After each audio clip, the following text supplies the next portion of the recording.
சேலம் மாநகரின் பிரசித்தி பெற்ற எல்லைப்பிடாரி அம்மன் கோவிலில் உண்டியலை உடைத்து துணிகர கொள்ளை சம்பவம் நடைபெற்றுள்ளது.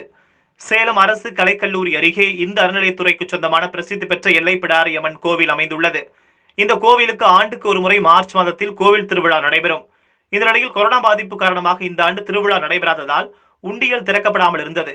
இந்த கோவிலில் காலை 8 மணி முதல் 5 மணி வரை சிறப்பு பூஜைகள், அபிஷேகங்கள் நடத்தப்படுவது வழக்கம்.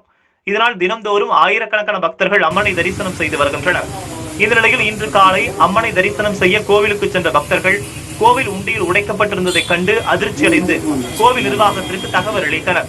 இதனையடுத்து கோவில் நிர்வாகம் சார்பில் அளிக்கப்பட்ட புகாரின் அடிப்படையில் சம்பவ இடத்திற்கு விரைந்து சென்ற அஸ்தம்பட்டி காவல் நிலைய போலீசார் தடயங்கள் மற்றும் சிசிடிவி காட்சிகளை கைப்பற்றி கொள்ளை சம்பவத்தில் ஈடுபட்ட மர்ம நபர்களை தேடி வருகின்றனர். இந்த சிசிடிவி காட்சியில் மர்ம நபர் ஒருவர் உண்டியல் பூட்டை உடைத்து பணத்தை பையில் அள்ளிச் செல்லும் காட்சி பதிவாகியுள்ளது. மாநகரின் மையப்பகுதியில் அமைந்துள்ள கோவிலில் நடைபெற்ற இந்த துணிகர கொள்ளை சம்பவம் அப்பகுதியில் பெரும் பரபரப்பை ஏற்படுத்தியுள்ளது.